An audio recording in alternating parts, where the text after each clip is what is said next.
오늘 주 예수 그리스도의 은혜가 여러분과 함께 하시길 예수 이름으로 축복합니다. 아멘. 여러분 다이아몬드 반지를 좋아합니까? 싫어하는 사람 없겠죠. 저는 대역죄인처럼 결혼식 날 다이아몬드 반지를 해주지 못했습니다. 김중배의 그 다이아몬드 반지를 저는 해주지 못했습니다. 보석을 감정하는 사람들은 이 다이아몬드가 진짜인지 가짜인지를 분별할 때에 그 색깔로 빛을 비춰보고 색깔로 감정한다고 합니다. 그래서 너무 진한 무지개 빛이 비치면 가짜라고 합니다. 진짜는 은은한 파스텔 빛이 난다고 해요. 그래서 이 감정사들은 어마어마한 월급을 받죠.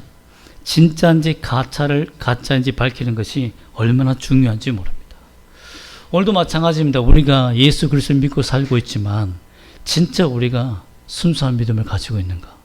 하나님께 인정받는 진짜 믿음인가? 가짜 믿음인가? 오늘 한번 감정받아보는 은혜의 시간이 되기를 주 예수 이름으로 부탁드립니다. 오늘 2절과 3절과 14절 말씀 보면 말씀에 이런 말씀이 있습니다. 제자들이 막 싸웠는데 그때의 어린아이 하나를 세우면서 예수님이 이런 어린아이처럼 되지 아니하면 결단코 천국에 들어가지 못한다 라고 말하고 이 작은 자 중에 하나라도 잃어버린 것이 하나님 뜻이 아니다 라고 이렇게 말합니다. 여러분 어떤 아이가 천국에 들어갈 수 있는 면이 있습니까? 여러분 자녀를 키워보면 알겠지만 어린아이와 같이 된다고 해서 천국에 들어갈 수 있는 마음을 가질 수 있습니까? 아이도 보통이 아닙니다. 여러분 아이들을 키워보면 알지만 아이들도 고의적으로 죄를 범해요. 충분히 범합니다. 어떤 교단은 어린아이가 제가 여기에서 방송에 나가기 때문에 제가 어떤 교단이라고 말하면 좀 고소를 당할까봐 제가 말을 못하겠지만 어떤 교단은 그 천국에 무조건 들어갈 수 있는 그 나이가 있는데요. 그 나이를 과거에는 12세라고 했습니다. 한 40년 전에는. 그런데 20년이 지나서는 아이들이 너무 못됐거든요. 그래서 7세로 교단이 나이를 줄였습니다. 그런데 오늘날에는요 5세로 줄였습니다. 그만큼 아이들도 점점 사악해진다는 거죠. 여러분 동의하십니까? 어린아이와 같이 되면 천국에 들어간다는 그 말에 동의하십니까? 절대 그럴 수가 없겠죠. 저는 동의할 수가 없습니다. 오늘 말씀을 살펴보면 어린아이와 같이 된다고 해서 천국에 들어가는 게 아니에요. 그런 의미가 아닙니다. 주님께서 어린아이와 같이 되라는 그 조건이 있습니다. 그 당시에는 사실상 어린아이와 같이 산다는 것은 여러 가지 불혜택을 많이 당했습니다. 예수님 당시에는 어린이들은 여자와 같이 수에 치지 않았어요. 줄을 서서 인구 수를 셈할 때 아이들은 셈에 들어가지 않았습니다. 그래서 보면 예수님도 5천 명을 먹이고 떡을 먹이고 또 7천 명을 먹이고 해도 4천 명을 먹이고 해도 남자들은 얼마다 라고만 되어 있지 여자들과 노인들과 아이들 특히 아이들은 수에 계산하지 못했습니다. 그만큼 아이들은 무가치한 존재였다는 거예요. 무가치한 존재였다. 지금 어린이들이 이 말 들으면 와 내가 지금 태어난 거 천만다행이다 라는 생각을 하겠지만 그 당시에는 어린아이들은 가치 없는 존재였습니다. 또한 특히 어린이는 발언권이 없었어요. 질문도 못했습니다. 결정권도 없었습니다. 지금은 아이들이 그때는 청소년들이나 어린이들이나 지금의 청소년과 어린이 다르죠. 지금 뭐라고 말하면 뭐라고 합니까? 바락 대듭니다. 그죠? 부모의 마음을 마치 갈기갈기 찢어놓는데 어디서 그런 학원을 다니는지 모르겠지만 부모 가슴을 찢는 말들을 골라서 해요. 제가 듣기로는 땡투브에서 배웠다라고 하기도 하는데 그만큼 오늘날의 아이들과 그때 당시의 아이들에 비유하면 그때는요 부모에게나 선생님들에게나 어른들에게 무조건 복종해야 되는 시대입니다. 그때 태어날 걸 라는 부모들도 있을지 모르겠습니다. 예수님이 마태복음 19장 4절에 보면 예수님께 안수받기 위해서 오는 어린아이들을 제자들이 말려요. 오지 말라고. 시끄럽다고. 그렇습니다. 아이들은 시끄러운 존재예요. 그리고 깊은 지혜와 말씀을 전할 때 그 아이들의 떠듬은 오히려 랍비들이나 선생들에게 굉장히 방해가 되고 집중하지 못하기 때문에 은혜 떨어지기 때문에 아이들을 참석하지 못하게 합니다. 저는 이 가족 예배를 드린 걸 좋아하고 아이들이 떠들어도 청소년 사역을 오래 하다 보니까 떠들든지 뭔 짓을 하든지 간에 잘 이렇게 집중해서 할 수 있지만 보통 아이들이 떠들면 집중이 잘 거의 되지 않습니다. 그만큼 아이들은 비논리적이고 상식 밖의 행동을 하고 정말 럭비공처럼 튀어다니기 때문에 공동장소에서 그 아이들의 존재는 어떤 권리도 주어지지 않았습니다. 이렇게 무가치했어요. 또 천국의 상급 역시 마찬가지입니다. 율법의 행위를 어른이 잘 지켜왔겠습니까? 아이들이 잘 지켜왔겠습니까? 경험상 어른들이 더 많은 율법을 알고 더 많이 지켰기 때문에 이들은 생각하기를 내가 하나님 나라에서 크게 되는 것은 섬긴 순서에 따라, 섬김의 정도에 따라, 크기에 따라 나는 천국에서 상을 받을 것이다. 이렇게 생각하고 있었다라는 것입니다. 그렇기 때문에 오늘 보면 제자들이 1절 말씀 보면 제자들이 예수님을 위해서 섬기고 예수의 나라를 위해서 열심히 헌신한 것에 대해서 야, 천국에서 누가 클까라고 싸우고 있었다는 거죠. 제가 안 봐도 그림입니다. 베드로는 욱 하면서 야, 나만큼 예수님 열심히 따른 사람이 있어? 내가 말이야 예수님과 함께 그 그물에서 고기도 잡고 물 위를 걸었어. 야, 물 위를 걸은 사람 나와봐. 없습니다. 근데 내가 천국이 제일 커 라고 했을 거예요. 그러나 또 가룟 유다는 야, 내가 재정을 다 맡고 있잖아. 예수의 나라의 이 재정의 모든 회계를 다 섬기고 있는데 나만큼 주를 위해서 헌신 사람이 있어? 내가 하나님 나라에서 제일 클 거야 라고 했을 겁니다.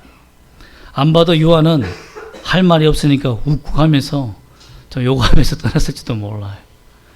그만큼 이렇게 다툼이 있고 싸움이 있고 분쟁이 있는 그 모습 속에 예수님께서 가장 무가치한 존재라고 인정받고 있는 어린아이 하나를 가운데 세웠다는 것입니다. 그러면서 하는 말이 이 어린아이와 같이 되지 않으면 결단코 천국에 들어가지 못한다라고 선언한 거예요. 로마 시대는요, 아이 중에서도 아이를 그 가운데 세우려면 공중 앞에 세워서 인정받는 아이를 세우려면 굉장히 머리가 좋거나 또는 실력이 뛰어나거나 어떤 실력? 전쟁의 무예가 뛰어난 아이들, 태권도 잘하는 아이들, 유도 잘하는 아이들. 우리 정현준이 유도 참 잘하는데요. 저도 겁이 나서 옆에 가지는 못하고 있습니다. 잡히면 죽을까봐. 그런데 그 당시에는 로마 시대에는 내가 자식을 낳았다고 해서 그 어린아이들이 자녀가 되는 게 아니에요. 전쟁 중이기 때문에 전쟁에서 승리할 수 있는 어떤 자녀의 명분이 있거나 학자의 반열이 들 수 있는 가문을 일으킬 수 있는 자녀들만이 인정받아서 사람들 가운데 특히 어른들 가운데 세워서 비교 대상이 되고 논리를 전개할 수 있는 어떤 예화에 증명하는 대상이 될 수 있다는 겁니다. 근데 예수님 앞에 이 선 아이는 진짜 실력이 있는 아이일까요? 아닙니다. 정말 무가치한 아이를 데리고 온 거예요. 제자들이 싫어하는, 시끄럽다고 방해되는 그 아이를 데리고 온 겁니다. 예수님은 이 아이에 대해서 왜 큰 자로 천국에서 이 같은 자가 천국에서 크다라고 평가하는 것일까요? 4절에 그 어린아이의 특징이 나옵니다. 4절 말씀 다시 한번 읽어볼까요? 시작. 그러므로 누구든지 이 어린아이와 같이 자기를 낮추는 사람이 천국에서 큰 자니라. 요즘 이런 말을 하면 목사님, 요즘 애들 낮추지 않아요. 대들고 자기가 높다고 말하지. 그러나 이 당시에는 어린아이를 강제로 낮추었습니다. 무조건 복종해. 옛날에 저도 그렇게 자랐습니다. 말 대꾸 하지 마. 부모가 말하는데 말 대꾸 하지 마. 지금은요, 우리 아이들 보면 논리를 펴고요. 그 대화 한번 하려면 1시간 이상 걸릴 때도 있습니다. 때로는 역사적 지식이 딸려서 제가 칠 때도 많습니다. 근데 그 당시 사람들은 절대 자녀가 어른들에게 논리를 대하지 못하겠어요. 어떻게 보면 우리 양반 시대, 우리가 40-50년 전에 있을 시대였던 그 아버지의 시대였던 것 같아요. 그러나 그 당시에 강제로 낮춰져서 어떤 존재였냐면 자기가 좋아하는 사람, 자기가 신뢰하고 따르는 사람들은 이 얘기는 그 아이들이 졸졸졸 따라갔다는 거예요. 그리고 강제적으로 낮춰졌기 때문에 자기 의지대로 무엇을 할 수 있는 아이들이 아니에요. 그래서 엄마가 자 예수님 만나러 가자 하면 손잡고 끌려왔다는 거죠. 이 말은 뭐냐면요, 예수님께 나오기 위해서는 자기 고집에 손을 뿌리쳐야 된다는 거예요. 자기 욕망과 자기 생각과 자기 아집으로 가득한 그 자존감 있는 높음의 마음을 내려놓아야 된다는 것을 의미합니다. 모든 어린이가 다 천국 갈 수 있는 나이가 아니라 성경에서 말하는 것은 자기를 낮출 수 있는 사람이 어린 아이라고 정의하고 있는 겁니다. 그러면 자기를 낮추는 어린이면 다 천국 들어갑니까? 아닙니다. 6절 말씀 읽어보면 나옵니다. 한번 읽어볼까요? 누구든지 나를 믿는 이 작은 자 중 하나를, 여기까지 잘 보세요. 예수님이 지금 비유를 하고 있는 어린아이는 그냥 지나가는 동네 어린아이를 데리고 온 게 아니라 예수님을 사랑하고 영접하여서 주님을 보기 위해, 만나기 위해, 예수님께 안수받기 위해 예수님을 믿기 때문에 나온 어린아이를 말합니다. 너무너무 중요해요. 그냥 어린아이가 아니에요. 즉 예수님이 좋으니까 예수님께 달려온 거예요. 그런데 5절 말씀 보면 이렇게 말합니다. 또 누구든지 내 이름으로 이런 아이 하나를 영접하면 곧 나를 영접하며. 그래서 수식이 거꾸로 됐지만, 글이 거꾸로 됐지만, 나를 영접하고 나온 이 어린 아이, 이 하나를 영접하는 것은 누구를 영접하는 거다? 예수님을 영접하는 거다. 즉 나를 믿는 어린이는 어떤 존재다? 예수다라는 거예요. 그만큼 귀한 존재라고, 귀한 가치라고 예수님이 인정해 주셨다는 겁니다. 그러므로 예수 믿지 않는 어린아이들은 무가치한 그대로입니다. 어른들도 마찬가지예요. 그러나 예수님을 믿기 위해서 어떤 조건과 환경을 따지지 않는, 조건과 환경을 따진 사람이 누굽니까? 사두개인과 바리새인들과 대제사장들과 랍비와 서기관들, 율법사들은요, 예수님께 못 나왔어요. 그렇게 똑똑하고 그렇게 권력을 가지고 그렇게 재물이 있었지만 예수님께 순수하게 나올 수가 없었어요. 랍비 니고데모도 율법사들도 밤에 몰래 찾아올 수밖에 없는, 자기가 예수 믿는 것 때문에 출교당할까 봐 겁이 나서 조건 때문에 나올 수 없는 사람들이 많았습니다. 예수님이 일찍 만났지만 예수님의 제자들이 갈릴리를 떠나서 예루살렘으로 올라갈 때 니고데모는 멀리서 바라보며 예수님을 따르고 싶었지만 따라가지 못하고 저 멀리서 바라보기만 했던 자입니다. 나중에 예수님에 대해서 그가 변호해 주었지만 어른이 되어서 율법사로서 세상이 주목하는 사람으로서 예수님을 따라갈 만큼 자기를 낮출 수 있는 환경이 안 된 거예요. 여러분이 교회에 나온 것 좀 기적 같은 것입니다. 주님을 만나러 나온다는 게 정말 기적 같은 은혜인 거예요. 내가 내 자신을 낮추지 아니하면, 이 말은 내가 무엇을 포기하지 아니하면 절대 예수님 앞에 예배하러 못 나옵니다. 어떻게 나오겠습니까? 어떻게 나오겠어요? 그러므로 나 자신을 낮출 수 있는 기회를 얻었다, 그 자체가 은혜다라는 것입니다. 내가 주님 만나러 가볼까? 예수님이 나를 어떻게 생각하실까? 그럼 주님 만나러 가볼까? 이런 생각이 들어서 그 걸음을 주님께로 옮긴 그 시간이 인간이 주는 마음이 아니라는 거예요. 내 환경과 내 조건에서는 할 수 없는 환경이에요. 영접하다는 말은 무엇이라고 제가 했습니까?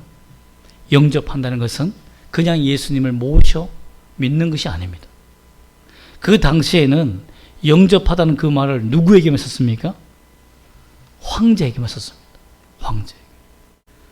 황제나 왕에게 자기의 생명을 맡긴다, 위탁한다는 의미로 영접하다는 말이 쓰였습니다. 그렇기 때문에 내가 왕을 영접한다, 이 말은 뭡니까? 내가 너의 백성이 되고 주로 섬기면서 내 생명까지도 맡기는 존재가 된다. 그런 믿음으로 헌신한다는 말이에요.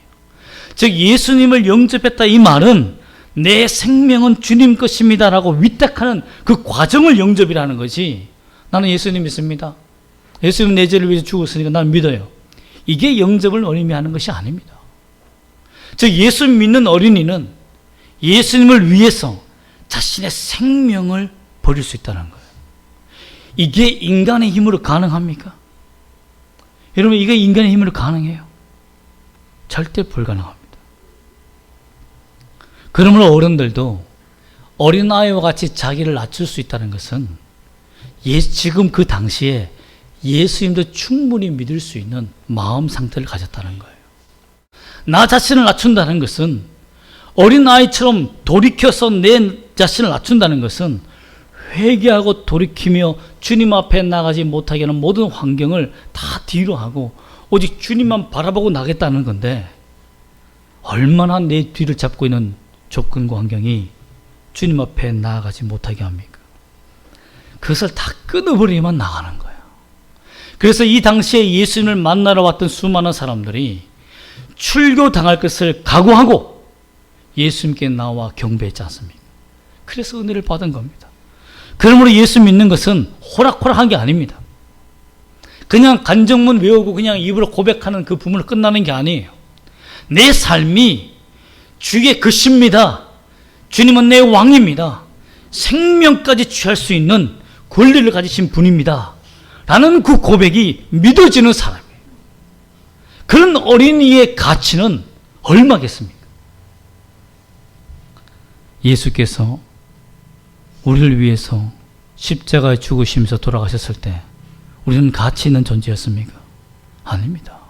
무가치한 존재였지만 예수의 생명의 가치를 부어주었습니다. 예수 믿는 사람에게.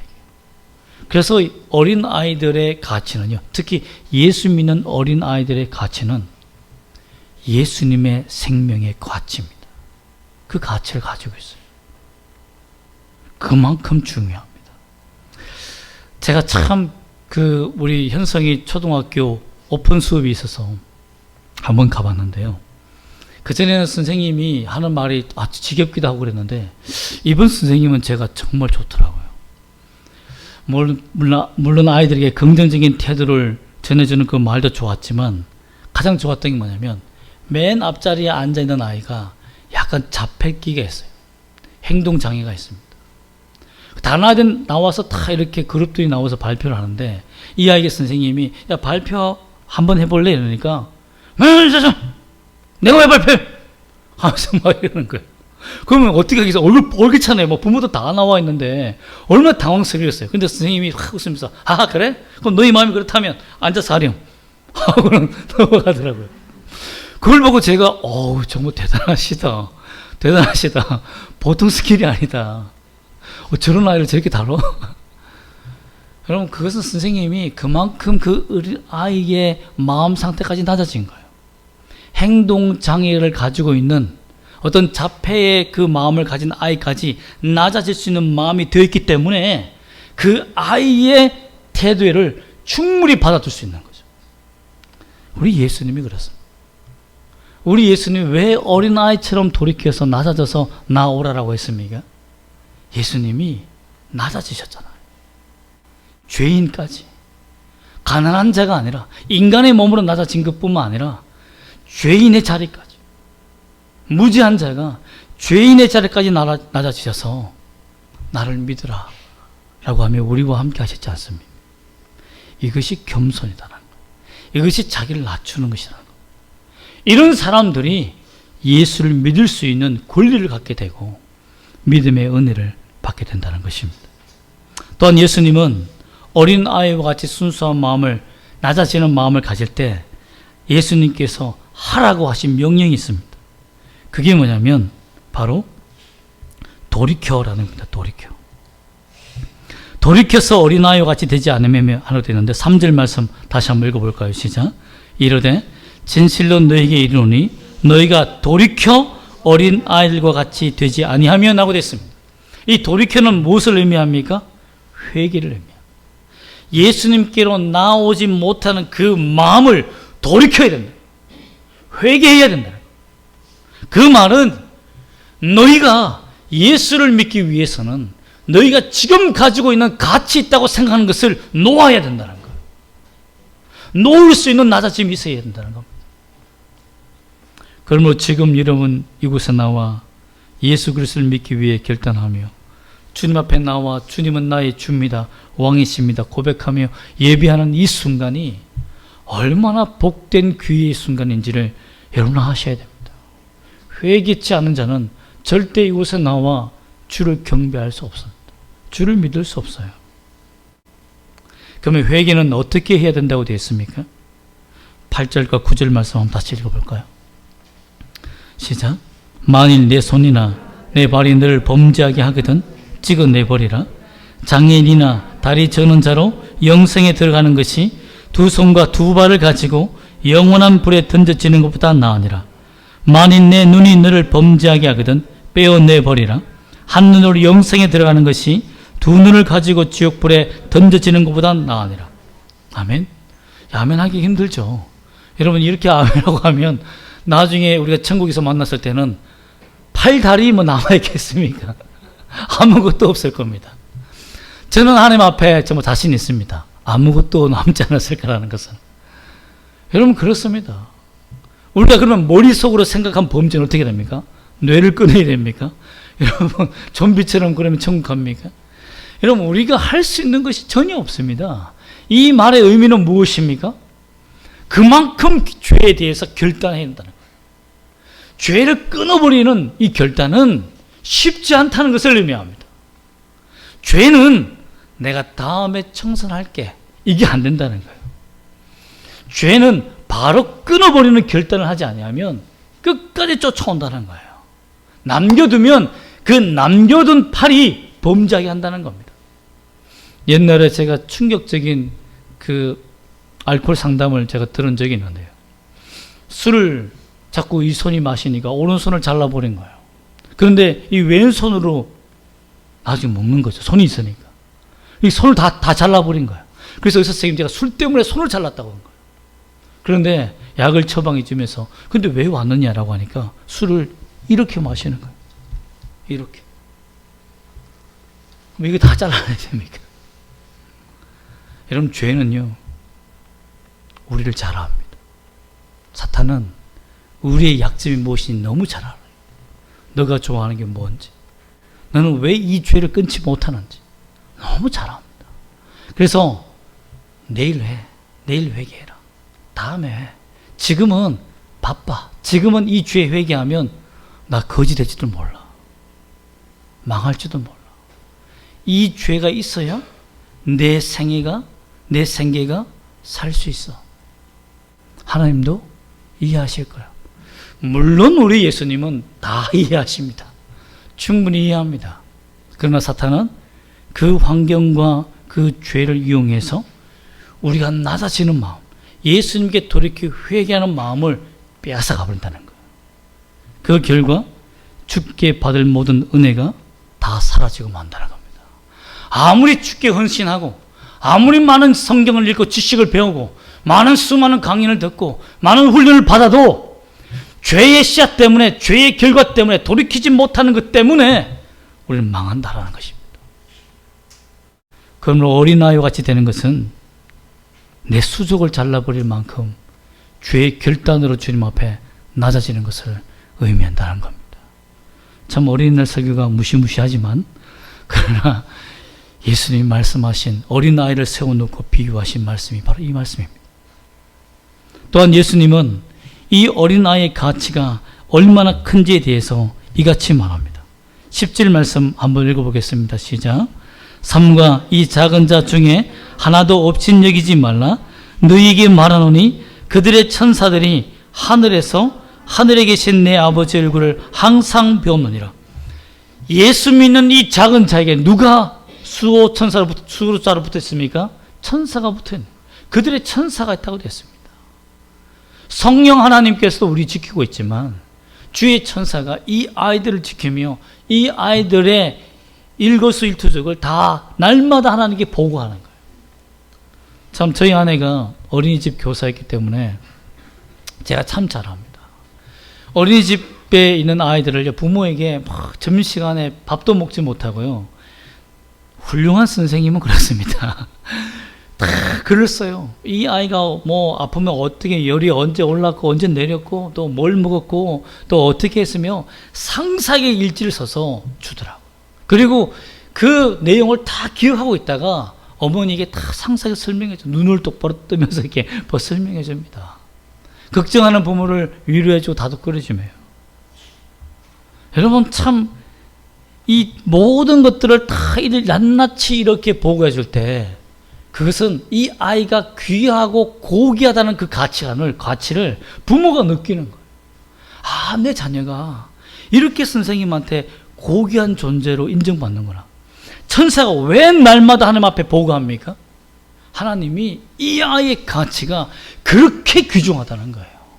예수 믿는 어린이는 이만큼 귀중하다는 거예요. 하나님이 날마다 보고를 받을 만큼 귀중하다는 거예요. 내가 지키고 보호하겠다는 겁니다. 이 말은 뭡니까? 어린 나이처럼 낮아져서 순수하게 예수 믿는 자들은 하나님이 날마다 그를 귀하게 여기며 지키고 보호하신다는 의미입니다. 여러분은 그렇게 귀한 존재입니다.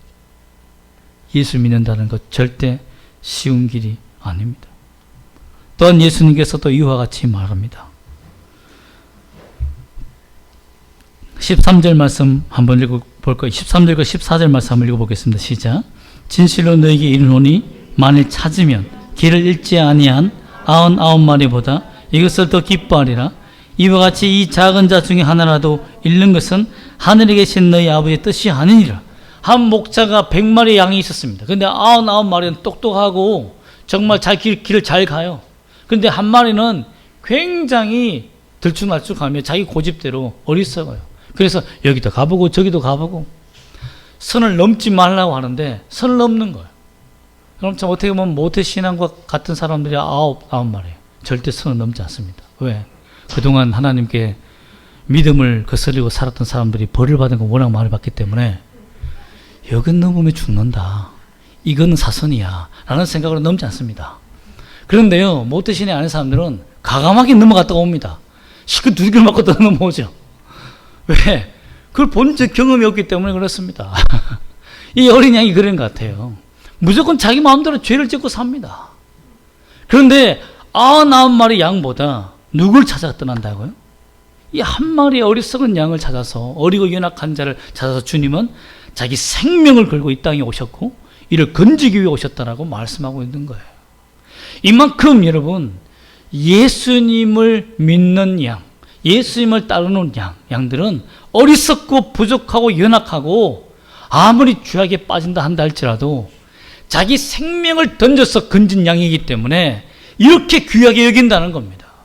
하물며 예수님을 향하여서 뜨거운 마음으로 기뻐하며 찬양하며 처음 사랑을 잃어버리지 않고 주님 앞에 나아가는 하나님의 자녀들에 대해서 하나님은 얼마나 기뻐하실까요? 어떤 성도님이 큐티를 하다가 이런 말을 하더라고요. 아내를 사랑하는 이유 20가지를 써라 라고 아버지 학교에서 숙제를 내줬다고 합니다. 15가지 정도는 충분히 쓰겠더라고요. 그런데 목사님 5가지 정도는 정말 짜내고 짜내어서 우리 아내의 장점이 뭘까 하고 책으로 짜내어서 예쁜 거 뭐 착한 거 다 썼는데 더 이상 안 나와서 짜내었다는 거예요. 근데 반전이 뭐냐면 자식을 사랑하는 이유를 20가지 쓰라니까 없는데 이렇게 된다는 거예요. 한두 가지 되나?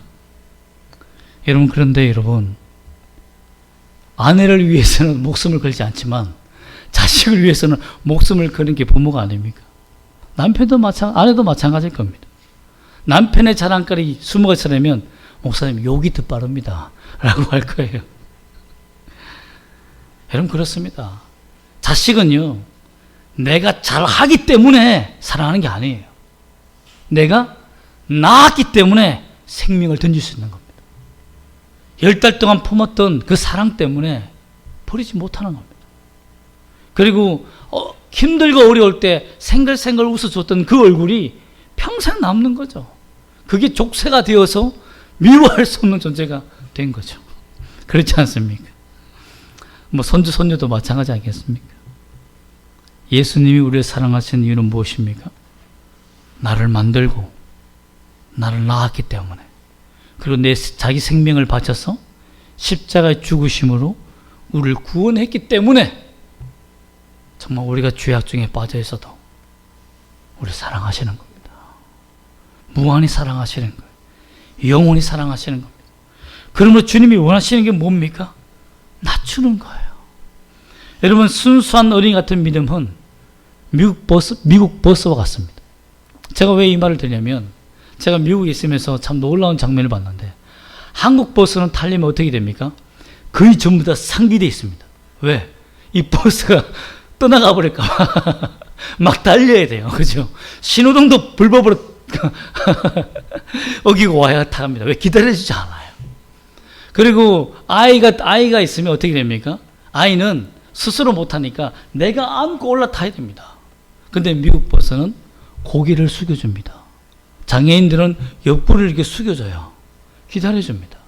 사람들이 다 탈 때까지 빨리 떠나야 된다고 말을 하지 않아요. 다 탈 때까지 기다립니다. 저희 아내가 막 손에 이렇게 우리 현민이 안고, 현민이 밀고, 현성이 뒤에 안고, 손가락이 이렇게 막 비닐봉지에 장을 봐가지고 제가 딱 없을 때 들고 버스 타는데요. 막 기다려줍니다. 머리를 내려줘요. 그렇게 그 많은 사람들이 함께 탈 수 있도록 합니다. 한국은 절대 그렇지 못할 겁니다. 여러분, 참 우리가 이런 순수한 마음, 낮아지는 마음이 있을 때 예수님께서 그 마음으로 다가오신다고 저는 믿습니다. 여러분, 우리는 낮출 수 있는 마음이 된다. 누가 우리에게 걸어올 수 있도록요? 예수님이 우리 인생에 걸어 들어올 수 있도록 내 모든 문, 자존심, 지식, 이런 모든 조건들을 다 내려놓고 다 부숴버리고 온전히 예수님이 그대로 내 인생에 들어올 수 있도록, 그리고 왕이 될 수 있도록 여러분 숙이는 것이 너무 중요하다라는 것입니다. 나의 믿음이 식어졌다고 생각하십니까? 주를 향한 순수한 마음이 사라졌다고 생각하십니까? 그럼 어떻게 해야 되겠습니까? 나의 높아진 것을 찾아서 낮추는 작업부터 해야 됩니다. 그 방법이 돌이키는 철저한 회개, 십자가 앞에 돌아가는 결단적인 행동, 그리고 처음 사랑을 회복할 수 있는 처음 사랑을 기억하기 위해서 기억하는 하나님의 말씀에 귀를 기울이는 마음, 그리고 마지막으로 생명을 주께 드리며 주만 사랑할 것을 선포하는 그 결단이 필요하다라는 것입니다.